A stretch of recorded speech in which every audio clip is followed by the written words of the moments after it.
Alléluia, alléluia, alléluia, shalom, shalom, chers frères et sœurs, dans le Seigneur, je vous salue dans le précieux nom de Jésus-Christ de Nazareth, le Dieu de toute chair, Dieu de toute âme, Dieu de tout esprit. Vous êtes sur le plateau de Jésus revient TV, la chaîne qui sonne la trompette de la sainteté, pour préparer les saints pour l'enlèvement. Chers frères et sœurs, le Seigneur nous a fait la grâce depuis un moment d'être en Côte d'Ivoire ici pour recevoir des témoignages de différentes expériences que le Seigneur a fait avec des sœurs, des frères qui ont voulu bien partager ce qu'ils ont vécu avec le Seigneur, ce que le Seigneur Jésus-Christ a fait avec eux. Chers frères et sœurs, avant de commencer le témoignage, nous allons prier, recommander cette séance entre les mains du Seigneur. Prions. Seigneur, grand Dieu, grand roi, Dieu très très saint, nous te bénissons, nous te magnifions, nous t'exaltons. Nous te disons infiniment merci pour ce programme. Seigneur, toi qui as dit, allez faire des nations mes disciples.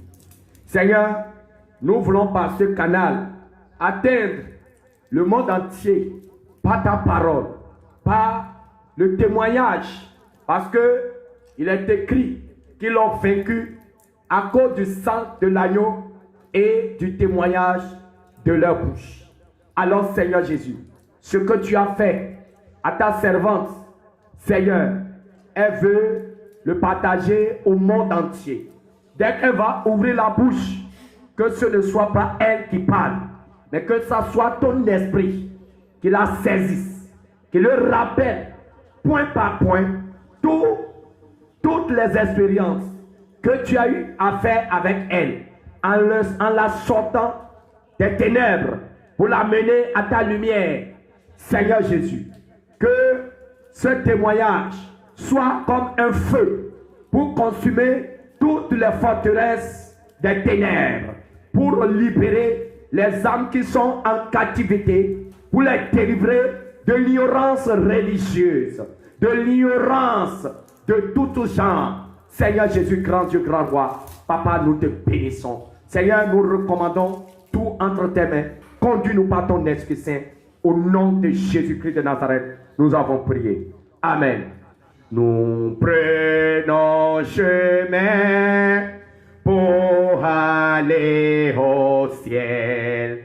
Est-ce que tu pourras aller au ciel? Nous prenons chemin pour aller au ciel. Est-ce que tu pourras aller aussi? Les anges par milliers parcourent le ciel. Ils sont vêtus en habit blanc. Et toi, mon frère, pose-toi la question. Est-ce que tu pourras aller aussi? Les anges par milliers parcourent le ciel.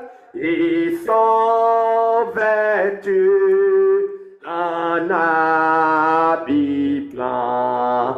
Et toi, ma sœur, pose-toi la question. Est-ce que je pourrais aller aussi? Et toi, catholique, pose-toi la question. Est-ce que tu pourras aller aussi? Et toi, musulman, pose-toi la question. Est-ce que tu pourras aller aussi? Et toi, pécheur, pose-toi la question. Est-ce que tu pourras aller aussi? Et toi, prostituée, pose-toi la question. Est-ce que tu pourras aller aussi? Et toi, religieux, pose-toi la question.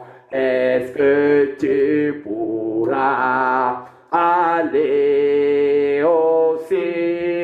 Et toi, hypocrite, pose-toi la question. Est-ce que tu pourras aller aussi? Et toi, faux pasteur, pose-toi la question. Est-ce que tu pourras aller aussi? Les anges par milliers parcourent le ciel.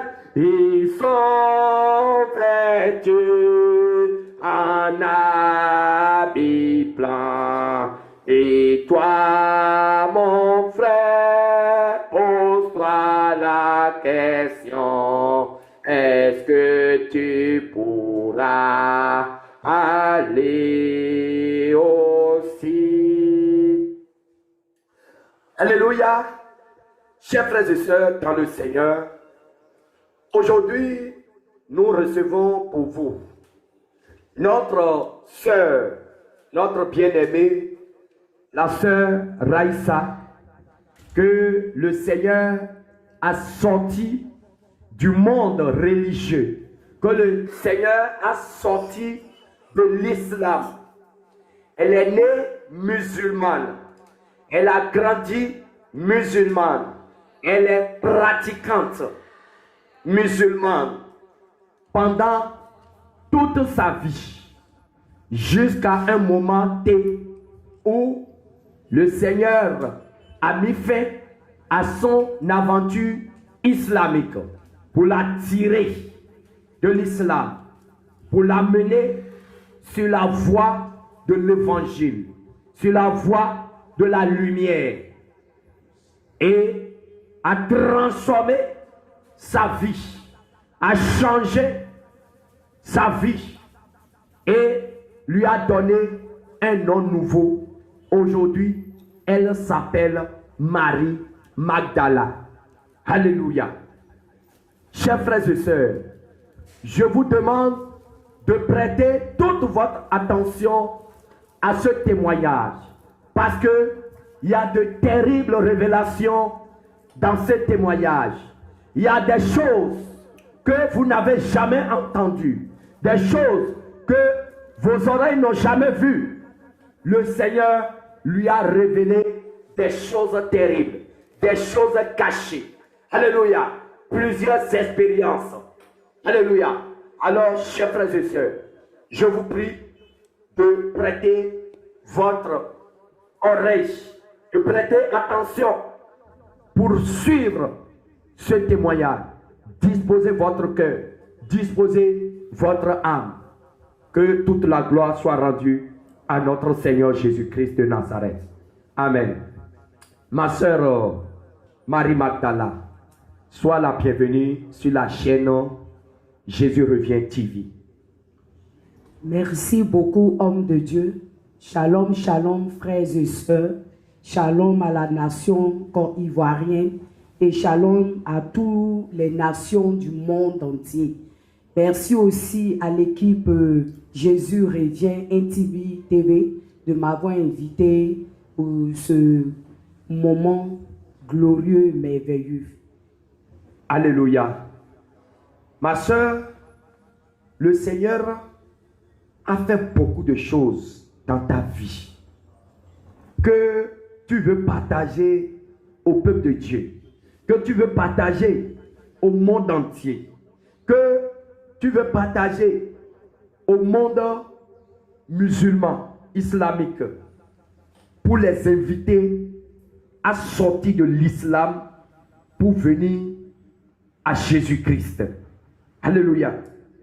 Avant de commencer, nous allons t'inviter de nous parler de comment tu es né dans l'islam, de comment tu as grandi dans l'islam, de comment tu as pratiqué l'islam, et si tu as des preuves pour que les vrais musulmans sachent que celle-là, elle a vraiment été pratiquante de l'islam, parce que pour de tels témoignages, il y a des musulmans qui disent que non, c'est un montage, que c'est une personne qu'on a préparée pour venir et discréditer l'islam.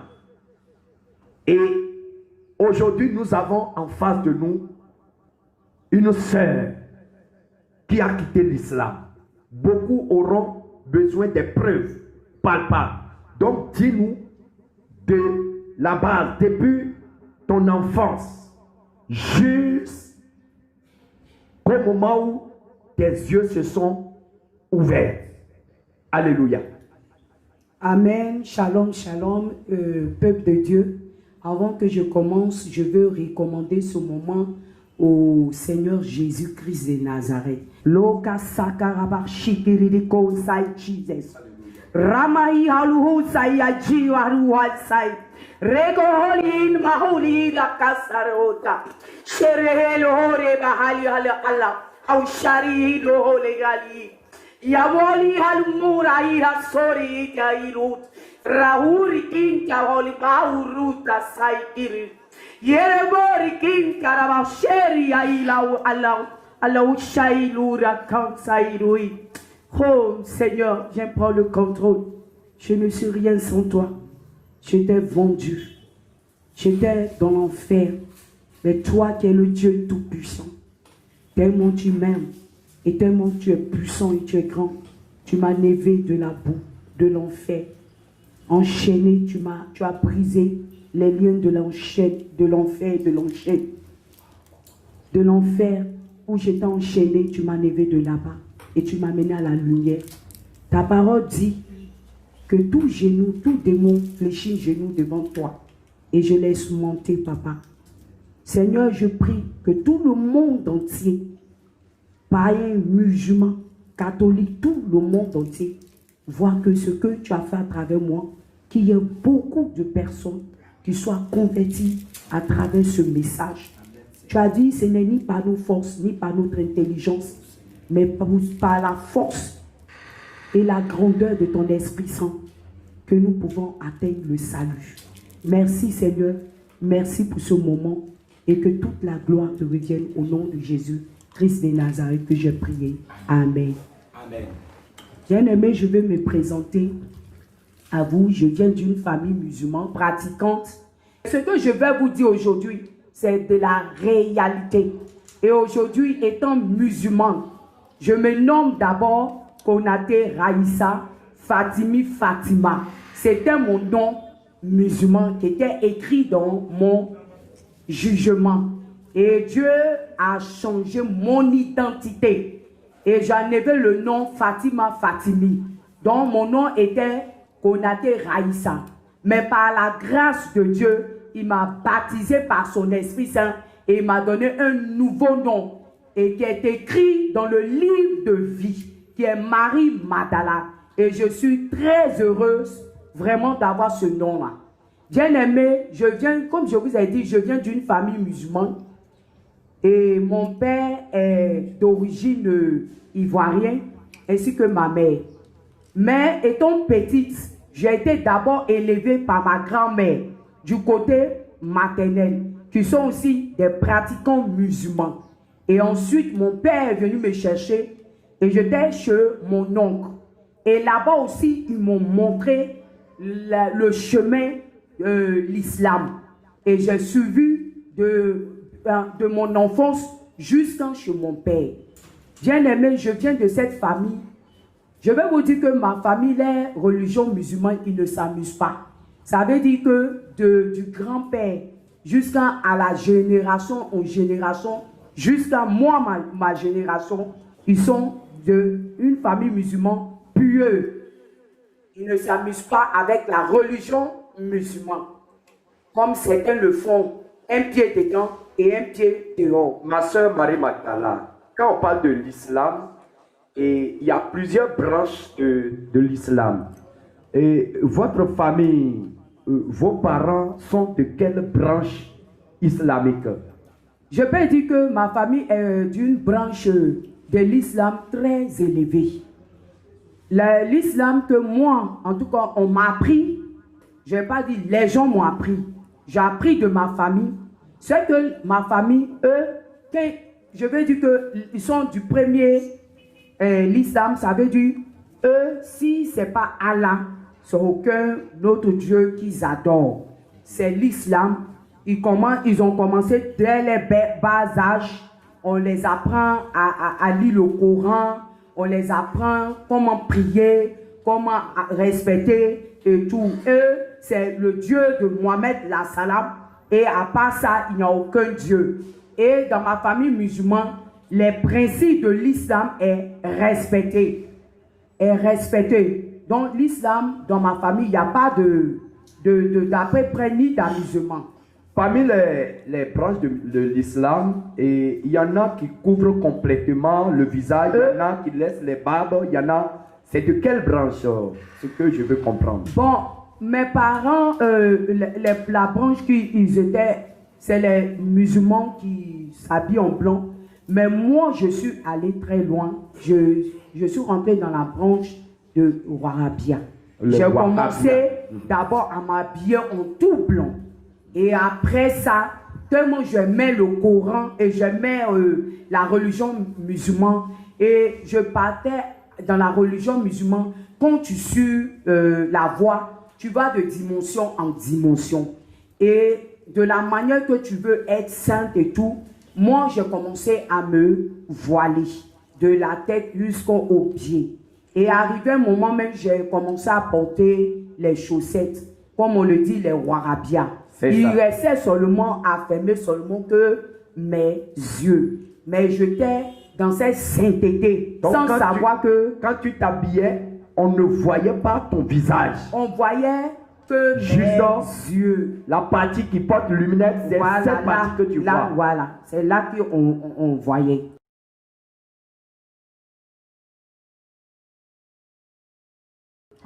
Ça, le vêtement que je portais, on appelle ça le vêtement Wahhabia. C'est ça. Donc, avant, on ne pouvait pas t'identifier. On ne pouvait pas reconnaître ton visage. À part ma famille. Ah, ok, continue. À part aussi mes amis. Continue. Ok.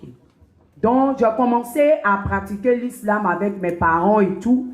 Et à la suite de ça, je suis allé très loin dans l'islam et tout. Mais je vais vous dire que quand le Seigneur dit que mon peuple périt de manque de connaissance, c'est la vérité. Parce que je me disais que l'islam était, la base, c'était vraiment le Seigneur. Comme on le dit en l'islam, Allah.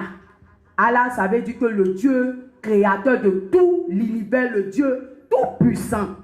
Tout puissant. C'est ce qu'on te faisait croire. Voilà, c'est ce qu'on me faisait croire dans l'islam. Et donc, Allah est le Dieu tout puissant. Et à part lui, à part le Dieu de Mohamed, la salam, il n'y a pas un autre Dieu. Donc, j'ai toujours respecté les lois venant de mes parents du côté maternel et paternel. Amen. Et quelles sont les choses que tu as vécues? Est-ce que dans cette pratique de l'islam, est-ce que tu trouvais une solution aux problèmes qui se posaient dans ta vie? Est-ce que tout allait bien? Bon, comme je l'avais dit, si vous me permettez, je vais commencer le témoignage pour que les gens puissent comprendre. Très bien. Et je vais d'abord répondre à la question que l'homme de Dieu vient de dire. Vraiment, dans l'islam, la paix que j'ai eue en Jésus, je n'ai pas eu cette paix en islam. Parce que j'étais troublé, enchaîné, prisonnier, maltraité. Et même j'avais l'humiliation, le rejet, les injures, etc. Et tout ça pendant combien d'années? Pendant des années. Pendant des années. Jusqu'à, je vais dire, de mon bas âge, jusqu'à j'ai grandi. En tout cas, j'ai vécu cette misère, cette solitude-là. Avant de connaître Jésus. Avant de connaître Jésus. Christ de Nazareth. Le Dieu puissant et le Dieu de tout l'univers. Voilà, chers frères et sœurs, elle a été claire. Elle a subi des rejets, des humiliations, des privations de liberté, des injures et toutes sortes de persécutions et de tribulations, bien qu'étant pratiquante, obéissante à Allah. Elle n'a pas eu la paix, bien que mettant en pratique tout ce que la religion islamique demande. Elle pratiquait tout, elle mettait tout en pratique, mais voilà les récompenses qu'elle recevait de la part de Allah. Alléluia. Amen. Continuez votre témoignage. Voilà mon témoignage. Je vais vous rencontrer maintenant la vérité. Amen. On ne m'a pas poussé pour venir mentir, mais c'est des choses que j'ai vécues et j'ai vécu plein de choses. Comme je vous avais dit au départ que je viens d'une famille musulmane et j'ai pratiqué l'islam. Et dans l'islam qu'on pratique, il y a des maraboutages qu'on fait. Tu pries Allah, mais tu vas chez les marabouts. Tu pries Allah, tu vas même voir les imams. Et ils regardent ta destinée. Comment tu vas devenir. Quel sacrifice tu dois faire et tout. Même on va te dire même, il faut faire des sacrifices de arachide. Ou bien il faut donner les 10 francs, 5 francs aux enfants. Ou donner aussi, faire le lait. Ou donner un sacrifice et tout. Amen. Il y a plus de ces secrets-là que tu vas dévoiler. Les musulmans ne le disent pas. Et aujourd'hui, comme je suis devenu enfant de Dieu, je vais vous dire que tout cela, je l'ai pratiqué. Mais je vais vous dire que tout cela, c'est une abomination. Sœur Jésus Marie de Nazareth. Magdala, que le Seigneur te fortifie. Amen. En tout cas, ton témoignage, nous allons prendre tout le temps. On ne sera même pas pressé. Alléluia. Amen. Parce que nous allons décortiquer dans les moindres détails. Amen. Chers frères et sœurs, toi musulman qui m'écoutes, ce qu'elle dit là, tu le sais très bien. Tu sais très bien que entre musulmans et marabouts et les alphas, il y a un lien. Il y a un lien qui dit musulman pense directement aux alphas et aux marabouts. Les femmes musulmanes, pour créer, comment dirais-je, pour gérer les concurrences dans les foyers où il y a 4 femmes, il y a 3 femmes, il y a 2 femmes, elles sont obligées de recourir aux marabouts ou bien aux alphas qui vont leur demander d'amener peut-être les cheveux de leur mari ou bien d'amener un objet de leur mari qu'ils vont utiliser pour faire des médicaments. En français facile, hein? Des médicaments pour envoûter leur mari pour pouvoir gagner la bataille de la concurrence de 4 femmes. Parce que quand vous êtes 4 dans un foyer là, il faut lutter pour gagner le cœur du mari. Et ils sont effectivement obligés de recourir aux marabouts. Et vous les hommes aussi, pour attirer la chance, la richesse, vous courez aussi vers les marabouts. Les marabouts, ils travaillent avec le Coran. Vous ne pouvez jamais dire que c'est faux. Les marabouts travaillent avec le Coran. Et les alphas aussi, ils ont les secrets dans le Coran qu'ils utilisent pour invoquer des djinns que vous connaissez. Nous on les appelle des démons. Vous les appelez des djinns, je ne sais pas si ce sont vos anges. Mais nous on les appelle des démons. Et voilà, vous êtes dans tout ça. Et vous dites que vous adorez le Dieu saint. Mais votre cœur, vous imams qui me suivez là, votre cœur sait très bien que vous adorez Satan. Vous savez très bien que vous adorez Satan. Et l'heure a sonné et nous allons exposer ce Satan-là. Nous allons exposer son slip. Nous allons dévoiler tout ce qui est dans l'islam. Nous allons exposer et rien ne va arriver. Jésus-Christ nous a suffisamment préparé. Il est le bouclier anti-missile. Alléluia. Donc, préparez-vous pour que vos oreilles puissent entendre la vérité. La Bible déclare, vous connaîtrez la vérité et la vérité vous affranchira. Toi, musulman, qui est né dans l'islam, tu dis, ma famille est musulmane, mes parents sont musulmans, je ne suis pas prêt pour quitter l'islam. Oh, je te dis la vérité. Si tu meurs dans l'islam, sache que tu as adoré Satan et tu es mort avec Satan, tu vas aller en enfer. Je te dis la vérité.